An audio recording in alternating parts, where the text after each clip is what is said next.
Hello everyone, welcome back to Sonam classes. आज हम इस वीडियो में क्लास 9th का चैप्टर नंबर 2 स्टार्ट करते हैं। आज हम इस वीडियो में चैप्टर नंबर 2 का जो इंट्रोडक्शन है एक्सरसाइज 2.1 का वो करेंगे।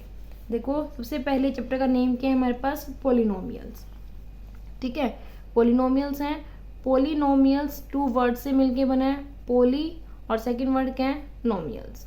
पोली प्लस नोमियल्स। पोली का मतलब होता है मैनी और नोमियल्स का मतलब होता है हमारे पास टर्म्स। ठीक है, कि जो पोलिनोमियल जो वर्ड है वो 2 वर्ड से मिलके बना है, पोली प्लस नोमियल्स। और पोली का मतलब क्या होता है? मैनी। नोमियल्स का मतलब होता है टर्म्स। इट मीन्स कि पोलिनोमियल्स का मतलब क्या हो गया हमारे पास? मैनी टर्म्स, मतलब कि बहुत सारी टर्म्स। ठीक है, अब देखो टर्म्स क्या होता है, हम टर्म्स के बारे में पढ़ते हैं। अब टर्म्स क्या होता है हमारे पास? कॉम्बिनेशन ऑफ टर्म्स होता है combination of variables and coefficients. ठीक है, अब देखो हमने पढ़ा कि टर्म्स क्या होता है, कॉम्बिनेशन है किसका? वेरिएबल्स का और कोफिशिएंट्स का। अब आप सोच रहे होंगे कि वेरिएबल्स और कोफिशिएंट्स क्या है। हम पढ़ते हैं पहले वेरिएबल्स। ठीक है, देखो वेरिएबल्स होते क्या है? वेरिएबल्स हम उनको बोलते हैं जो अल्फाबेट्स होते हैं ना, या फिर लेटर्स को हम बोल सकते हैं। वेरिएबल्स क्या होते हैं? अल्फाबेट्स और लेटर्स। ठीक है, अब देखो अल्फाबेट्स और लेटर्स में वेरिएबल्स कैसे हो सकता है, एग्जाम्पल देते हैं। एग्जाम्पल पढ़ते हैं वेरिएबल का। जैसे कि मान लो 3a है या 4b है, 5x है, 7z है, मतलब कुछ भी हो सकते हैं।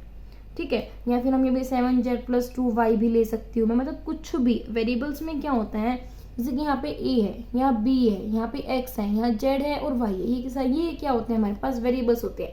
यानी कि जो अल्फाबेट्स होते हैं a b c कुछ भी हो सकते हैं, वो ये हमारे पास क्या हो जाएंगे? वेरिएबल्स हो जाएंगे। ठीक है, अब एक चीज और, जो ये वेरिएबल्स होते हैं ना, जैसे कि यहाँ पे a है, इसकी वैल्यू कुछ भी हो सकती है, ये वेरी करते हैं। मान लो यहाँ पे a की वैल्यू 1 हो जाएगी तो क्या आएगा? 3 आएगा। अगर 2 हो जाएगी तो 6 आ जाएगी इसकी वैल्यू टर्म की। इट मीन्स कि हम यहाँ पे ये चीज़ बोल सकते हैं कि जो वेरिएबल्स है वो वेरी करती हैं, उनकी हम कुछ भी वैल्यू पुट करेंगे तो वो वैल्यू में डिफरेंट वैल्यूज हमारे पास आएगी। यानी कि मान लो मैं इसमें वैल्यू निकालना चाहते हैं, हमें y की वैल्यू 1 भी हो सकती है, 2 भी हो सकती है, -1 भी हो सकती है, वो डिफरेंट वैल्यू हो सकती है। तो वेरिएबल का मतलब क्या हो जाता है? वेरिएबल्स नाम से ही पता लग रहा है कि वेरी करेंगे, मतलब कि हमारे पास वैल्यू इनकी कुछ भी आ सकती है। ठीक है, अब आते हैं हम कोफिशिएंट्स के ऊपर। कोफिशिएंट्स, देखो कोफिशिएंट्स क्या होते हैं? जैसे कि नंबर्स होते हैं जो वेरिएबल के साथ होते हैं, यानी कि नंबर विद वेरिएबल्स। ठीक है, यानी कि जो हमारे पास कोफिशिएंट्स होंगे वो क्या होंगे? Number with variable. जैसे कि हमने अभी ऊपर एग्जांपल किया, हमने वेरिएबल में पढ़ा कि 3 है। इट मीन्स कि हम यहाँ पे क्या कहेंगे कि जो ये 3 है ना, वो ए का कोफिशिएंट्स है। जो ये बी है वेरिएबल है, वेरिएबल के साथ नंबर क्या है? 4 है। 4 किसका कोफिशिएंट है? बी का। इसी तरीके से 5 किसका कोफिशिएंट है? एक्स का। यहाँ पे जेड का कोफिशिएंट क्या हो जाएगा? 7। यहाँ वाई का क्या हो जाएगा? 2। जैसे कि हम एग्जाम्पल और भी ले सकते हैं, जैसे कि मान लो 2/3 है, एक्स स्क्वायर है, तो मैं यहाँ पे क्या बोलूंगी कि जो ये एक्स स्क्वायर है ना, इसका कोफिशिएंट्स क्या है हमारे पास? 2/3। यानी कि जो भी वेरिएबल के साथ जो भी नंबरिंग होती है वो उसका क्या हो जाता है? कोफिशिएंट्स हो जाता है। ठीक है, अब देखो, अब बारी आती है टर्म्स की। हमने पढ़ा हाँ कि टर्म्स क्या है? कॉम्बिनेशन है वेरिएबल्स का और कोफिशिएंट्स का। ठीक है, अब देखो हमने वेरिएबल पढ़ लिया क्या होता है, कोफिशिएंट्स हमने पढ़ लिया क्या होता है। इट मीन्स की टर्म क्या हो जाएगी हमारे पास? अगर हम टर्म्स की बात करें, एग्जाम्पल लिख रहे हैं हम यहाँ पे, टर्म्स के क्या हो जाएंगे हमारे पास? 2x हो जाएगा, या 5y हो जाएगा, 5x हो जाएगा, या फिर 7z + 2y। जैसे कि देखो टर्म्स क्या हो जाएगी, जिसमें क्या हो? वेरिएबल्स भी और कोफिशिएंट भी हो। यहाँ हमारे पास क्या है? वेरिएबल्स भी और कोफिशिएंट, तो ये क्या बन जाएगी हमारे पास? एक टर्म हो जाएगी। सेम इसी तरीके से यहाँ 5y है, तो ये भी क्या बन जाएगा हमारे पास? वेरिएबल्स भी है, कोफिशिएंट भी, क्या हो जाएगा? टर्म बन जाएगी।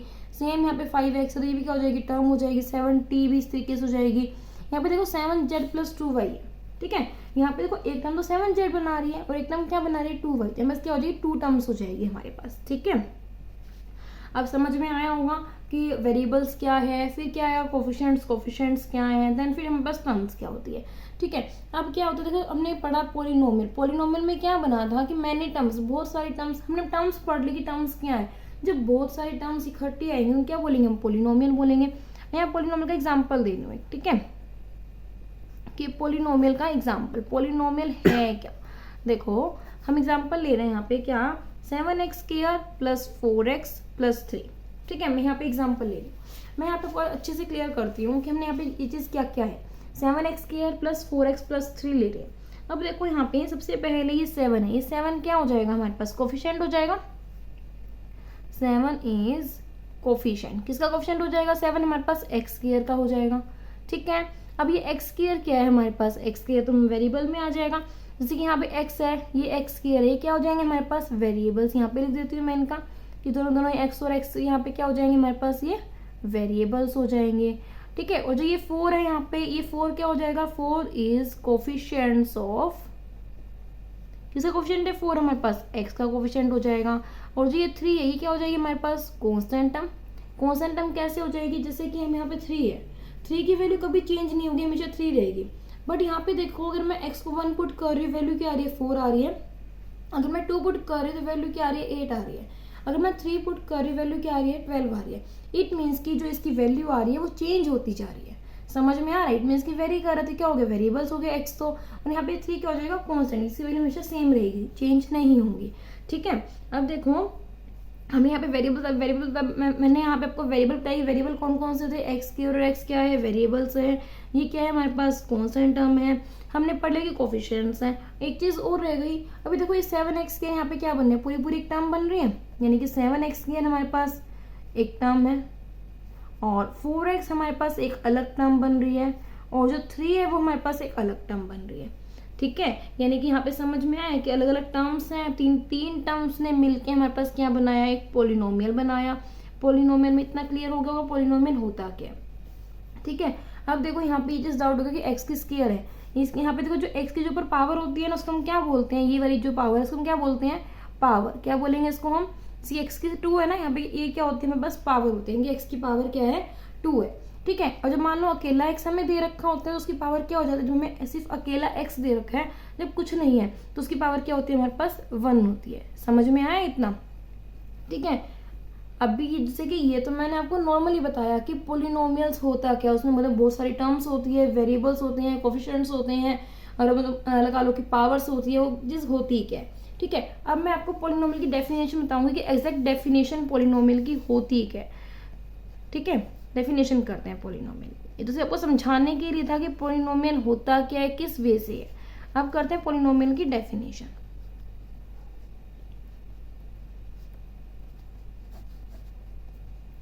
डेफिनेशन में देखो क्या करेंगे, सबसे पहले हमें क्या होता है कि N expression of the form की कोई भी एक्सप्रेशन हमें दे सकती हो, तो किस टाइप की होती है एक्सप्रेशन हमारे पास, an expression of the form p of x equal हो जाता है किसके, a0 plus a1x plus a2x की 2 plus dash dash dash plus an x की पावर n। ठीक है, हमें यहाँ पे इस टाइप में एक्सप्रेशन दे रखी होती है, और यहाँ पे ये p ऑफ x क्या है, यानी कि पोलिनोमियल है, किस वेरिएबल में है, x वेरिएबल में है। यहाँ पे x y भी हो सकता है, t भी हो सकता है, z में, तो कोई भी वेरिएबल यहाँ पे हो सकता है। ठीक है, और क्या होता है जैसे कि a0 है, फिर a1x है, फिर a2x 2 है, फिर डैश डैश an x की पावर n है। मतलब यहाँ पे देखो कॉन्स्टेंट टर्म आई, x की पावर 1 थी, x की पावर 2 आई, x की पावर लास्ट में क्या तक आई है, n तक आई है। और यहाँ पे हमारे पास क्या होता है, where an not equal to 0 की जो an की जो वैल्यू क्या होनी चाहिए, 0 नहीं होनी चाहिए। ठीक है, इसको हम क्या बोलेंगे, इज कॉल्ड अ पोलिनोमियल। हम क्या बोलेंगे इसको, पोलिनोमियल बोलेंगे in degree is called a polynomial in x of degree n, in degree x of n। ठीक है, और एक चीज और, जैसे कि हमने अब पढ़ा कि पोलिनोमियल है, पोलिनोमियल डेफिनेशन पढ़ी हमने क्या थी कि हमें जब भी a0 plus a1x plus a2x की 2 an x n इस टाइप से हमें अलजेब्रिक एक्सप्रेशन हमें गिवन होंगी, उसको हम क्या बोलते हैं, पोलिनोमियल बोलते हैं। ठीक है, और इसकी डिग्री क्या है, यहाँ पे डिग्री n है। डिग्री किसको बोलते हैं, जो हाईएस्ट पावर होती है, जैसे कि यहाँ पे कुछ भी नहीं है तो यहाँ पे तो 0 हो जाएगी, यहाँ 1 है, यहाँ 2 है, यहाँ पे n है। इसमें हाईएस्ट पावर क्या है, x की n है, तो यहाँ पे डिग्री क्या हो जाएगी हमारे पास, n हो जाएगी। ठीक है, अब जो पोलिनोमियल्स होता है ना, वो हमारे पास 3 कंडीशंस को सेटिस्फाई करवाता है। हम उसको तो पॉलिनोमियल बोलते हैं। ठीक है, हम कैसे करेंगे, if it is satisfied three condition, if it is satisfied three conditions, कि हम पॉलिनोमियल उसको जब बोलते हैं कि जब वो हमारे पास थ्री कंडीशंस को सेटिस्फाई करवाए। ठीक है, अब वो थ्री कंडीशंस कौन कौन सी होती है, terms must be finite. First जो होती है सबसे पहले पॉलिनोमियल की जो कंडीशंस होती है वो ये होती है कि जो हमारे पास टर्म्स होती है वो कैसी होनी चाहिए, फाइनाइट होनी चाहिए, कि हम उनको काउंट कर पा रहे हैं। ऐसा नहीं है कि इनफाइनाइट हम काउंट ही नहीं कर पा रहे। जैसे कि इस वाले पॉलिनोमियल में हमें पता है कि यहाँ पे टर्म्स कितनी, हम गिन पाएंगे इन टर्म्स को, ऐसा नहीं कि हम काउंट नहीं कर पाएंगे। ठीक है, सेकेंड होता है कोफिशिएंट्स। जो कोफिशिएंट्स हमने पढ़े कि कोफिशिएंट्स कैसे होने चाहिए, मस्ट बी रियल नंबर। क्या होने चाहिए, मस्ट बी रियल नंबर्स। हमने पढ़ा कि जो कोफिशिएंट्स है वो कैसे होने चाहिए, must be real numbers. Third पे आते हैं, थर्ड में क्या बोला गया है कि जो पावर्स होती है, जो थर्ड कंडीशंस हमारे पास होती है वो क्या होती है, power of variables must be whole number. ठीक है, यानी कि हमने यहाँ पे थ्री कंडीशंस पढ़ी हैं। वो थ्री कंडीशंस हमने क्या पढ़ी है कि जो टर्म्स है वो कैसे होनी चाहिए, फाइनाइट होनी चाहिए, हम उनको काउंट कर पा रहे हैं, ऐसा नहीं काउंट नहीं कर पा रहे हैं। कोफिशिएंट्स कैसे होने चाहिए, रियल नंबर्स होने चाहिए। ठीक है, जो थर्ड कंडीशंस आते हैं वो क्या होते हैं, जो वेरिएबल्स की जो पावर्स होती है वो क्या होनी चाहिए, होल नंबर्स होनी चाहिए, हम उसको बोलेंगे पॉलिनोमियल। ठीक है, अभी जो मैंने कंडीशंस बताई, देखो जब हमने एग्जांपल लिया ऊपर पॉलिनोमियल का, देखो वहाँ पे सेटिस्फाई हो रही है नहीं हो रही। Terms must be finite, 1 2 3 three terms थी, तो हम काउंट कर पा रहे हैं, तो टर्म कैसे आ रही है, फाइनाइट आ रही है। सेकंड कंडीशन, कोफिशिएंट्स कैसे होने चाहिए, रियल नंबर्स। यहाँ क्वेश्चन क्या था, x था और 4 था, दोनों कैसे आ रहे हैं, रियल नंबर्स है, क्वेश्चन भी कैसे है, रियल नंबर्स है, तो ये क्या हो जाएंगे मेरे पास, कंडीशन सेटिस्फाई हो रही है। सेकंड भी, थर्ड कंडीशन क्या थी, power of variables must be whole number, की जो वेरिएबल्स की जो पावर है, वेरिएबल्स का यहाँ पे x है, इसकी पावर कितनी है, यहाँ 2 है, यहाँ पावर कितनी है 1 है। जब 2 और पावर जो ये होल नंबर हो रही है, होल नंबर कौन से होते हैं, वो नंबर जो हमारे 0 से स्टार्ट हो, 0 1 2 3, ये नंबर आगे हमारे आगे तक चलते जाते हैं। यानी कि यहाँ पे जो वेरिएबल्स की जो पावर आई वो भी हमारे पास क्या आ रही है, होल नंबर्स आ रही है। यानी कि पॉलिनोमियल हम उसको बोलते हैं जब हमारे थ्री कंडीशंस को सेटिस्फाई करवाए, देन वो हमारे पास जो अलजेब्रिक एक्सप्रेशन होगा वो कैसा हो जाएगा, पॉलिनोमियल। ठीक है, आज की वीडियो में हम इतना ही करते हैं। जो बाकी टॉपिक है हमारा टाइप्स ऑफ पॉलिनोमियल्स वो हम नेक्स्ट वीडियो में करेंगे। Thank you.